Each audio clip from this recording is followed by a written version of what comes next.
Hi, it's Sebastian Stodolak through Bastiat's eye.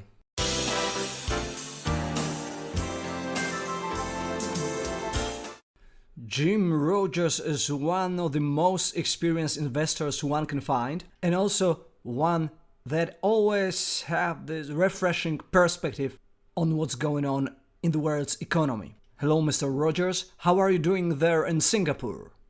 Well, I am delighted to be here, Sebastian. I'm in Singapore, you're right, and things are great in Singapore. One thing about Singapore, it's always hot or hot and raining, so we don't have blizzards. We don't have some of the weather problems other countries do, so things are fine.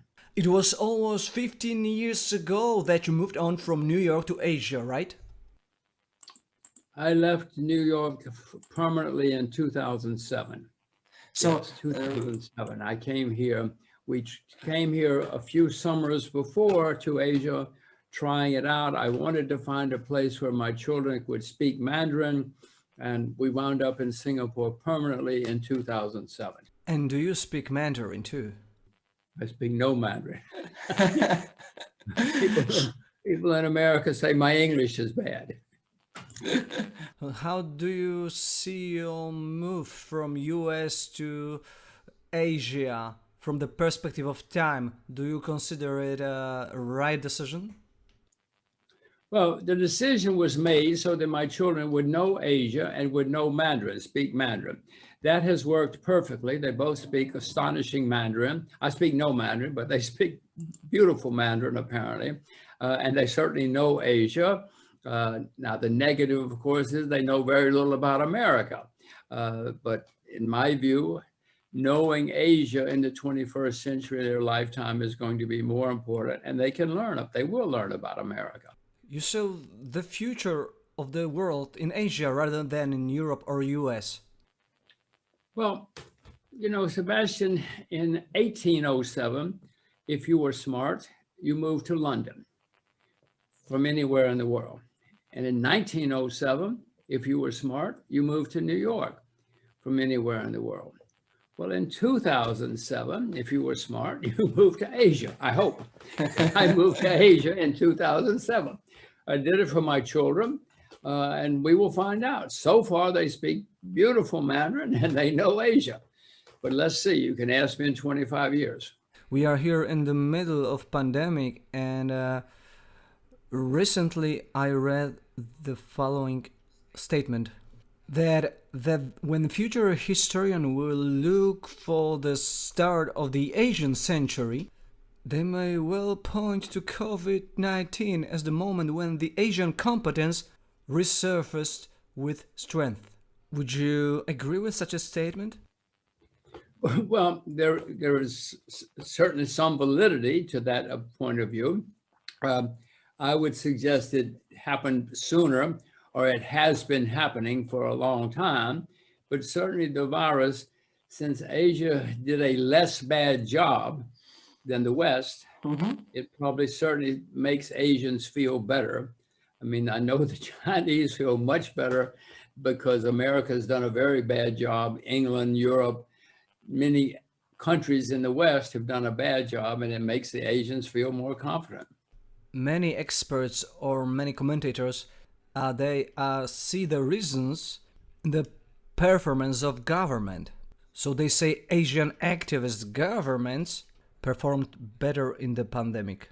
And that means, in their opinion, that, well, activist interventionist government is better way to handle the problems than those neoliberal Western governments. Do you think it's a correct perspective?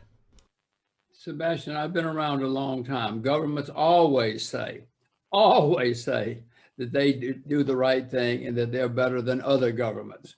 So you can ask me in 10 years, we will know who did a better job. At the moment, it looks like Asia did a less bad job. Nobody's done a great job with the virus, but Asia certainly looks to have done a less bad job. But this is one of those things we will really cannot know until a few years have passed, and then we can look back and we will know. In my view, yes, the Asians have done a better job. I don't know if they did it right or not. We'll know in a few years. By the way, are you vaccinated or vaccines are not the question there? I have had one vaccination. I have another one next week. How do you feel after the vaccination? I barely noticed. I went and had a shot, which I barely noticed. I had to wait 30 minutes, which I barely noticed. And no, from my point of view, I barely noticed it had happened. When you look at those governments all around the world, you can notice one other thing, that they are very active in printing money to pay for this additional amount of debt that they are taking because of the need to rescue the economy. You, as an investor, how do you look at such a massive money printing that is happening today?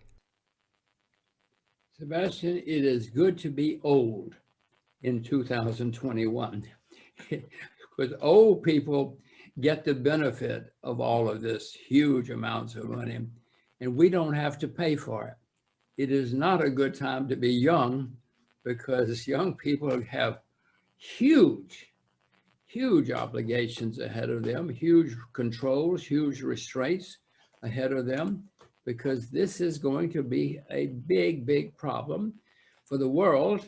So, as I say, I'm not going to have to pay for it, but you are. My daughters are. So it's not good to be young, but it's very good to be old now. A lot of people are now into investing in stocks. I talk to my friends and sometimes I didn't even know that they are interested in such things as investing. And they suddenly say, oh, well, I've been investing for months via this or that platform to S&P 500, so something like that. And I'm like, what? You? Isn't there kind of a bubble being, pumped by those massive stimulus plans? Do you think that it will collapse? Because, for example, Austrian economists always say, well, money printing will end in a massive collapse, in a great crisis. What is your prediction here? Well, Sebastian, whenever you have a long bull market, it often turns into a bubble. Many new investors come in. They talk about how easy it is, how much fun it is. They tell their friends. They tell everybody. Sebastian, I've been investing a long time. I've seen this movie before. I know how it ends. This is what always happens. And it's not a complete bubble yet. Yes, bonds are in a bubble all over the world. Bonds have never been this expensive. Property in some cities, Seoul, New Zealand's property in some countries and cities is beginning to be a bubble. Stocks are turning into a bubble in some, but it's not a full bubble. I mean, Amazon never goes down. Tencent never goes down. Samsung never goes down. But there are many stocks which have not gone up a lot yet. So stocks are not a complete bubble yet. As I look around the world, the cheapest asset class is commodities. I mean, Sebastian, silver is down 50% from its all-time high. Sugar is down 70% from its all-time high. So commodities are the cheapest asset class. Doesn't mean they can't go down. Just means that they anyway are cheaper than other assets now. But bonds are certainly a bubble. Stocks are beginning to form a bubble. And new people always come in and they have so much fun and they think it's so easy. In the end, they always lose a lot of money. You were always rather a supporter on investing in the rather physical things like metals or agriculture or real estate rather than financial assets. Am I right? Well, I invest in everything. I always have, Sebastian. So sometimes, yes, physical things are better. I mean, I have silver right here. This is physical silver. This is physical silver. but not always. Sometimes there are other things that are better. There's a lot of people saying, you have to search for the alternative. And the alternative is Bitcoin or other cryptocurrencies. And they invest a lot of money into this. A lot of my friends are like crazy of those Bitcoin thing. How do you perceive those financial innovations of the modern era? Do you think it is a real innovation or something like trend or fashion that will in the end fade away? Well, like you, I know a lot of people who are making money or have made money in cryptocurrencies. I have never bought nor sold a cryptocurrency, but people, if you're good at it, do it. I mean, I wish I had bought Bitcoin at $5. I wish I'd bought IBM in 1914. There are a lot of things I wish I had done once upon a time, which I didn't. As long as they can make money at it, then do it. It's not illegal. But, well, first of all, money is going to be on the computer. Nearly every country is working on it now. In China, you cannot take a taxi with money. In China, you have to have your computer money. You cannot buy an ice cream. You have to have your computer money. They won't take paper money, Chinese money. So money is going to be on the computer, and governments like that. I don't, but governments like it because then they know everything you do, and they have complete control. But Sebastian, my reading of history, if the cryptocurrencies become successful as money, not as trading vehicles, then the governments will outlaw them.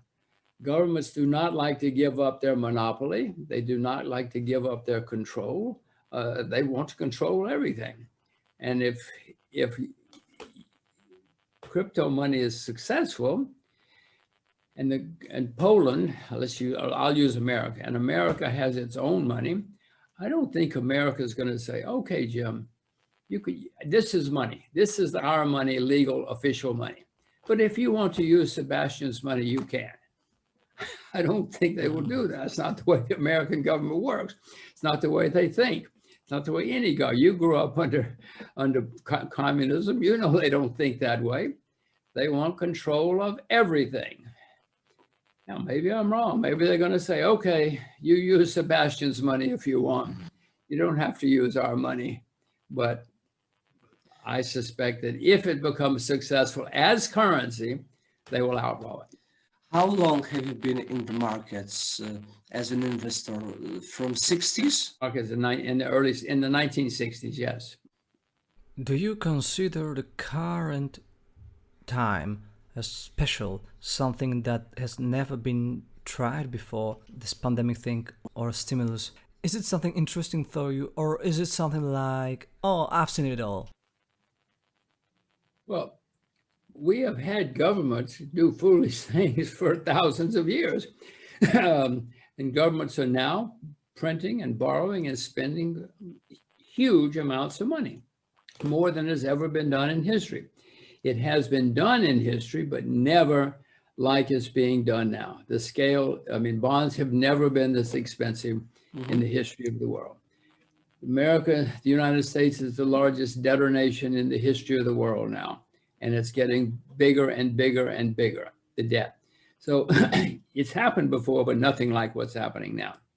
And it is bringing in a lot of new people because they see the easy money, the free money, the cheap money. They see this is fun. Looks like fun. Stocks are going up, bonds are going, when you print a lot of money, it has to go somewhere, Sebastian. Now, it takes a long time to build a factory or to build a bridge. But if you want to invest, you just go online, and in 10 seconds, I can buy Bitcoin. I can buy all kinds of things. So that's making it more fun for people and bringing in new people. But Sebastian, as I say, I've seen this movie before. I know how it ends. Whenever you have a bubble, it always ends badly. But one thing is actually, I think, exceptional. At least since 2008, no matter how much money is printed, there is no inflation. This official inflation, CPI. Governments and central banks have been fighting to get some inflation during the last 10 years, and they were unsuccessful in this journey. Now, when the pandemic will cause government to print additional amount of money, some economists are saying that the inflation danger is present again. Are you afraid that inflation will, for example, eat out the value of money that your children or grandchildren are making right now, that they will make them poorer in the future? Well, throughout history, when you have printed huge amounts of money, it has eventually led to inflation. It always has. Now, maybe it won't this time, but first of all, you have to understand, Sebastian, governments lie about inflation because it's to their, in America, for example, in America, government payments are tied to inflation. So of course they lie about it, because if there's inflation, they have to pay more. Well, they don't want to pay more, so they lie about it. But there is inflation. People who actually do shopping know that there's inflation. One reason that inflation numbers are not so bad at the moment is because oil prices over the last 7 years or so have collapsed. And since oil is the single largest factor in inflation, I mean, everything we do, I mean, electricity, your desk, somebody had to build your desk using energy and transport your desk. So oil is the single biggest factor in inflation, and oil prices were down a lot for many reasons. So that's another reason that inflation doesn't look so bad. But underneath, I mean, I don't know if you go shopping, Sebastian, but if you go shopping, you know, prices are up. Maybe your butler does your shopping. So maybe you don't go to the shop. You send your butler down. Rather not. I'm not there yet. Your butler does your shopping and goes to the market and everything for you. But you ask your butler, he will tell you that prices are going up. But at least for the rich people, inflation at the first phase is a good thing. Money printing is a good thing for them because they are the first to gain out of it. The ordinary man actually pays for inflation and inflationary policies. Well, you say rich people. It's more smart people. You know, in the early 20s, the whole German economic system collapsed, totally collapsed. Some people made a lot of money. Many lost a lot of money, but smart people became rich because they could see what was going on. In the 1930s, the world had a gigantic economic depression. Some people came out of that very rich. They didn't go in rich, but smart people see what's going on and they adjust and they invest accordingly. So I wouldn't say it's rich people that do well. Sometimes they're rich, but it's if you're smart, whether you're poor or rich or whatever, Polish or Armenian, you will probably be successful and become rich. I'd like to ask you a lot of, we are talking about rich people. A lot of rich people who are known from the first pages, or maybe I should rather say first websites of the news outlets. Right now in the crisis, they present visions for the future of the mankind, right? They are trying to place themselves as not only financial people or the industry people that they are making money, but also as a savior figures that have this idea how to save the world out of its problems. For example, in Davos, the guy that is standing behind Davos, Klaus Schwab, have coined the term Great Reset to name or label this new world order that should emerge after pandemic. So maybe we should take care a little bit more about environment rather than the money. Maybe we should share responsibility in widely. We should focus not only on shareholders but also on stakeholders.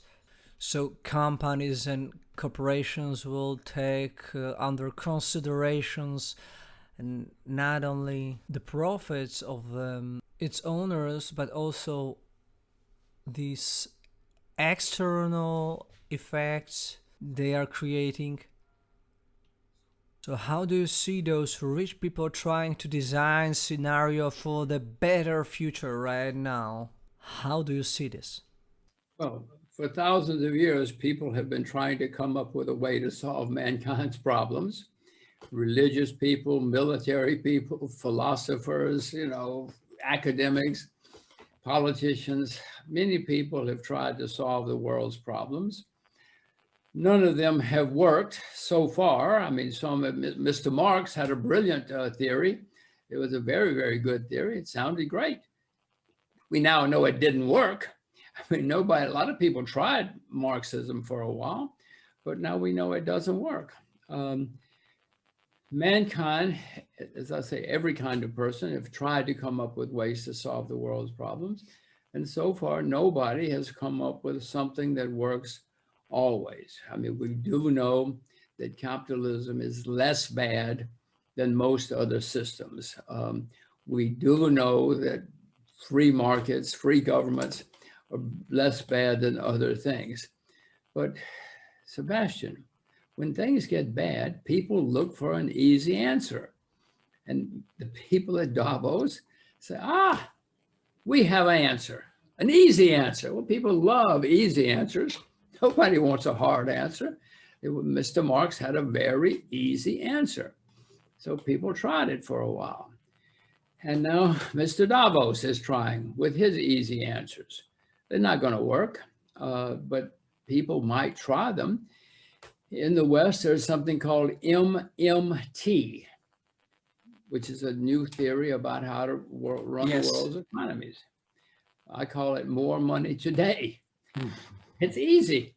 Let's just get some more money and everything will be okay. Well, everybody loves that. Oh, they said, let's get some more money and everything. We like that. I like that. Give me some more money. More money today. So people will try these things, but then most of them have never worked. You might remember Mr. Marx.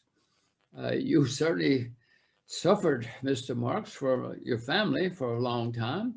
And people try these things. And the people at Davos, from what I read, it's embarrassing. They have no clue. It's not going to solve the world's problems. But it makes them feel important and it makes them feel like they're doing something useful. So the entrepreneurs should rather stick to making money rather to saving the world. Well, people should stick to what they do best. And if you are good at making money, I would say you should make money and then you can use that money to help save the world. Now, Sebastian, I can go down to the soup kitchen one day a week and volunteer and give people free soup. One day every week I go to the soup kitchen. Or I can take that day every week and do what I do well and make more money. And if I make a lot of money, I can give a lot of soup.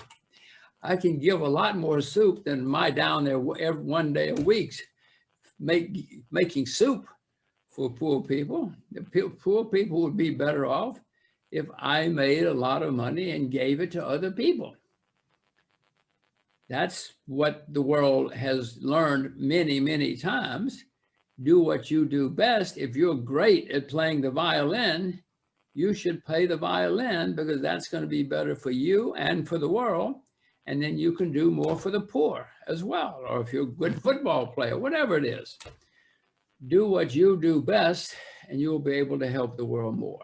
So the last question, We have always a lot of doomsayers saying that the world will end because of this or that. On the other hand, when we look back, we see that the world was becoming rather a better place rather than the worst place. We have fewer wars, we had richer societies, more societies joining the community of free nations after the collapse of Soviet Union. How do you look at the future in the coming 10 or 20 years with optimism or rather pessimism? What camp do you subscribe to, pessimists or optimists? Well, it depends on pessimists for who, optimists for who. Some generals are going to have a wonderful, wonderful 30 years because generals like war. And if they do well at it, they're very successful, important, and rich. So you believe in the incoming war? Well, you said there have been fewer wars. I'm not, America's been at war nearly every year for my entire lifetime. America's always at war with somebody. So unfortunately, mankind likes war. It's exciting, and politicians like to start wars, and they like to blame foreigners for their problems, and that leads to more wars. Now, I know that wars are a terrible waste of time, money, energy, lives, everything. Nobody's ever won a war. Even the people who think they won wars, wind up with a lot of property destroyed, capital destroyed, debts, etc., lives ruined. So no, war is not good. But I mean, you and I can sit down and we can have long lessons and shows demonstrating that wars are never good for anybody. Sebastian, mankind loves war. Politicians love war. And we're going to have many, many, many more wars. And history shows that when you have hard economic times, it often winds up leading to shooting war because politicians blame the problems on foreigners. It's very easy to blame foreigners. They have different skin, different language, different religion, different food, different clothes. You can always blame the foreigners for everything. And that's what politicians all over the world throughout history do. So we're going to have more problems in the next, I think you said 30 years. We're certainly going to have many more problems. That's going to lead to many more politicians blaming foreigners. It's going to lead to more wars, and the world's going to be a worse place because wars do not build bridges. Wars destroy the bridges. So wars do not build factories. Wars destroy factories. So this is not going to be good for the next 30 years. I'd say it's a very good time to be old. It's not a good time. I hoped for a rather more optimistic message, but well, I will swallow the sour pill. People are going to come out of all this much better off. You can go back at any period of disaster in world history. Some people do come out better off. The ones that are smart and can figure out what to do come out ahead. Most suffer. Most in the 30s were wiped out. Some did come out more successful. So disaster, the Asians have a word.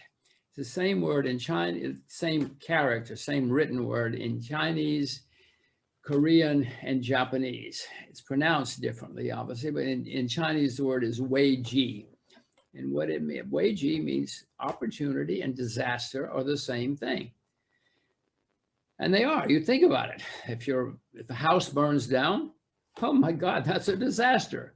But it's also an opportunity for somebody that's going to build a new house. So that person is going to make a lot of money. Rebuilding the house. So the best way to protect ourselves from incoming troubles is to learn how to profit from disaster. Well, that's one thing one should learn. One should learn that because the Asians have been around thousands of years, they know that opportunity and disaster are the same thing. And I have certainly tried to learn that in my life. When I see a horrible tsunami, earthquake, whatever. I then look to see, okay, now this is horrible, but somebody's going to benefit. How do I benefit? And by the way, if I invest, when Japan had its tsunami 2011, I invested. Now, you could say, oh, that's terrible. You're taking advantage of a disaster. That's not what the Japanese thought. The Japanese said, thank you. We need help. We need investors. We need people to come here and help us rebuild the country. So I was taking an opportunity and investing in a disaster. So I hope I can learn to do that. It doesn't always work. I mean, North Korea is a disaster. If I'd invested in North Korea 50 years ago, I'd still be losing money. So you have to be, it's not so simple. When I see a disaster, I look. Something I say, okay, now I should look. I don't invest just because it's a disaster, but it might lead to opportunity. Thank you very much for your time and for this talk, and also a bit of pessimism that turned out to be a kind of a strange optimism. Investor's optimism. Thank you very much. Well, thank you, Sebastian. It's been fun, and I hope that through Bastian's eye, continue